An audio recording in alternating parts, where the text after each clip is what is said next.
அம்மா வளர்த்த சேகர் பாபு அப்பாட்ட போய் அடிமையானாரு. அதனால அவர் எங்க அப்பா பத்திலாம் பேசவே கூடாது. அம்மா அவரை எப்படி வளர்த்தாங்கன்னு தெரியும். இப்போ இன்னைக்கு அப்பான்னு சொல்ற ஸ்டாலின்ட்ட போய் அடிமையா நீங்க உட்கார்ந்துருக்கீங்க. அதாவது அம்மா வளர்த்த சேகர் பாபு அப்பாட்ட போய் அடிமையானதை வச்சு அப்பா வளர்த்த பொண்ணை பற்றி பேசக்கூடாது. நான் அப்பா கட்சியில் இல்லை, வாரிசு அரசியலை நான் எந்த விதத்திலையும் பயன்படுத்தி கொள்ளவில்லை. நீங்கள் அடிமையாக இருக்கிறீங்க, கம்யூனிஸ்டும் சரி விடுதலை சிறுத்தைகளும் சரி. நீங்கள் குறைச்சி வாங்க தயாராகிட்டு ஏன் பாஜகவை உள்ளே வந்துடும் சொல்கிறீங்க? நிச்சயமாக பாஜக உள்ளே வந்துருச்சு, கவலையே படுறாங்க. வந்துட்டோம், அதனால் நாங்கள் வந்துடுவோம், நீங்கள் நம்ம கவலைப்பட வேணாம், நாங்கள் வந்துட்டோம். பிரச்சாரம் ஏற்கனவே திமுக தோல்வி அடைய போகிறது என்ற பிரச்சாரம் மக்களிடம் பிரபலமாகி வருகிறது. ஏன்னா அந்த அளவிற்கு மோசமான ஆட்சி நடைபெறுகிறது. அதனால் பிரச்சாரம் எப்பொழுது தொடங்கினாலும் எங்களுக்கு வெற்றி தான். கட்சி ரீதியாக வேட்பாளர்கள் எல்லாம் முடிவு செய்த பின்பு அதிகாரப்பூர்வமாக நாங்கள் பிரச்சாரத்தை தொடங்குவோம். அதனால் நிச்சயமாக எங்களுக்கு வெற்றி கிடைக்கும். இல்லை, நான் தேசிய ஜனநாயக கூட்டணிக்கு தமிழ்நாடு முழுசு எப்படி இருக்குன்னு தான் சொல்ல முடியும். அதனால் நேற்றைய தினம் மரியாதைக்குரிய அண்ணன் எடப்பாடியார் அவர்களுக்கு எவ்வளவு ஆதரவு இருந்தது என்று நீங்களே பார்த்துருப்பீங்க. அதனால் நான் சென்னையில் எப்பொழுதெல்லாம் அண்ணன் எடப்பாடியார் நிகழ்ச்சி நடத்துகிறார்களோ சோளிங்கரில் கலந்துக்கிட்டேன், நேற்று கலந்துக்கிட்டேன். அதனால் மகிழ்ச்சி தான். தேசிய ஜனநாயக கூட்டணியின் இன்னொரு தலைவர் என்ற முறையில் கலந்து கொண்ட அபரிதமான ஆதரவு இருக்கிறது. தாமரை நிச்சயமாக மயிலாப்பூரில் வெற்றி பெறும்.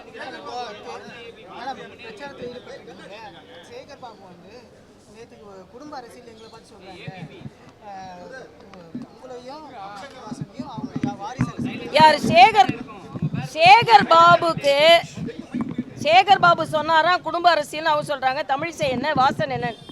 சேகர் பாபுக்கு எங்களை பத்தி பேசுறதுக்கு எந்த தார்மீக உரிமையும் இல்லை. நான் அப்பா வளர்த்த பொண்ணு, ஆனால் நான் தேசியத்தில் போய் என்னை தஞ்சம் புகுந்தேன். ஏன்னா மோடி அவர்களை எனக்கு பிடிக்கும்னு.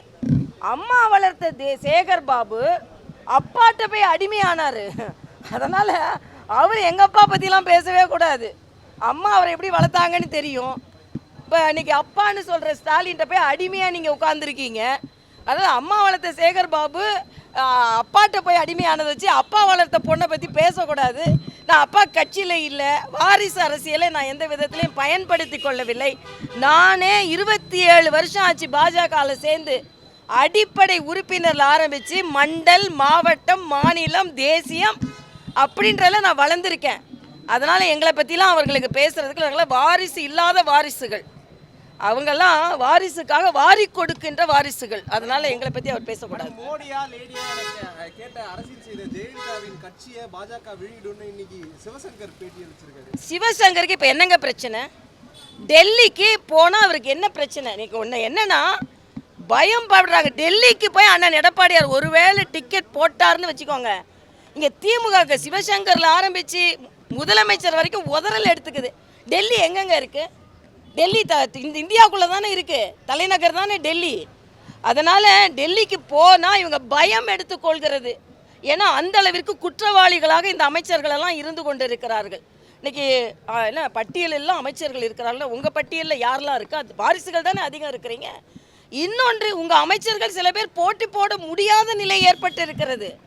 அதனால் இவங்க எனக்கு ஆச்சரியமாக இருக்குது. காலையில் அமித்ஷா அவர்களிடம் இருந்து தகவல்களை வாங்கி வருகிறார்கள் அப்படின்னு சொல்லி நீங்கள் பார்த்தீங்களா?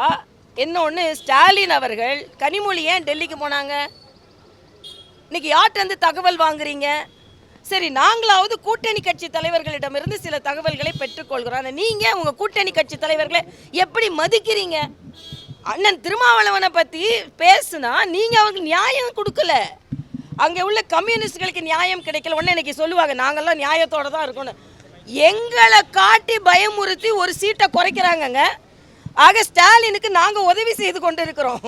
அவங்க கூட்டணி கட்சியில் சீட்டை குறைக்கிறதுக்கு பாஜக உதவி செய்து கொண்டு இருக்கிறது. பாஜக பயங்காட்டி அது மட்டும் இல்லைங்க. நான் நீங்கள் அடிமையாக இருக்கிறீங்க, கம்யூனிஸ்டும் சரி விடுதலை சிறுத்தைகளும் சரி. நீங்கள் குறைச்சி வாங்க தயாராகிட்டு ஏன் பாஜகவை உள்ளே வந்துடும் சொல்கிறீங்க? நிச்சயமாக பாஜக உள்ளே வந்துருச்சு, கவலையே படுறாங்க. வந்துட்டோம், அதனால் நாங்கள் வந்துடுவோம், நீங்கள் நம்ம கவலைப்பட வேணாம், நாங்கள் வந்துட்டோம்.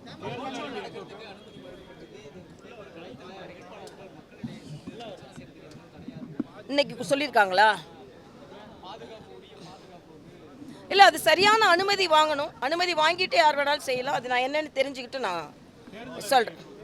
தேர்தல் அறிக்கையை நாங்கள் தயாரிச்சிட்டோம். மாநில தலைவரோட ஒப்புதலுக்கு கொடுத்துருக்குறோம். அவர் எப்போ ஒப்புதல் கொடுத்தாலும் நாங்கள் வெளியிட்டுருவோம். நல்ல அறிவிக்கணும். நிச்சயமாக இருக்குது. இப்போ தமிழ்நாட்டினோட மொத்த வளர்ச்சியும் அதில் இருக்கிறது. அண்ணன் எடப்பாடியார் அவர்கள் குளிர்ச்சியான தேர்தல் அறிக்கை கொடுத்திருக்கிறார்கள். நாங்கள் வளர்ச்சியான தேர்தல் அறிக்கை சேர்த்து கொடுப்போம். இலவச பொருட்கள் மக்கள் ஏற்கிறாங்களா? எப்படி பார்க்குறீங்க?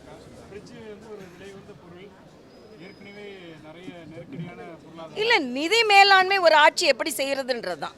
நிதி மேலாண்மை செய்துட்டு மக்களுக்கு கொடுக்கறதுல எந்த பிரச்சனையும் இல்லை. இவங்க கடன் வாங்கி கொடுக்குறாங்கன்றதான் ஸ்டாலின் மேலே உள்ள குற்றச்சாட்டு. இல்லை, நம்ம வந்ததும் அது செய்ய முடியுமா? இல்லை, அதெல்லாம் நாங்கள் வருவோம் நிச்சயமாக. அதுக்கப்புறம் எப்போ செயலாற்றுவோன்னு முதலமைச்சராக அண்ணன் எடப்பாடியார் அவர்கள் சொல்வார்கள். நாங்கள் எல்லாரும் சேர்ந்து வெற்றி பெறுவோம். எங்களுக்கு எந்த பிரச்சனையும் இல்லை. எங்களுக்கு சீட்டு எல்லாரும் நாங்கள் பகிர்ந்து கொண்டதுலையும் சரி, இடங்கள் பகிர்ந்து கொண்டதுலையும் சரி, எல்லாருமே இணைந்து செயலாற்றி கொண்டு இருக்கிறோம்.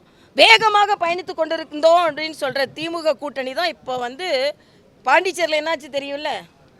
நாங்கள் இங்கேயும் சரியாக கூட்டணி அமைச்சிருக்கிறோம், பாண்டிச்சேரிலையும் சரியாக கூட்டணி அமைச்சிருக்கிறோம்.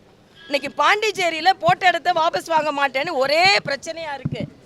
இங்கேயும் பிரச்சனை, பாண்டிச்சேரிலையும் பிரச்சனை, புதுச்சேரிலையும் பிரச்சனை. இங்கே பிரச்சனை இல்லாமல் இல்லை. அதனால் நாங்கள் பிரச்சனைகளை தீர்த்து நாங்கள் வெற்றிப்படியை தாண்ட ஆரம்பித்து விட்டுறோம். அவங்க இப்போ வெற்று தேர்தலை கூட்டணியை பேசி கொண்டிருக்கிறார்கள் என்பதுதான் எனது கருத்து.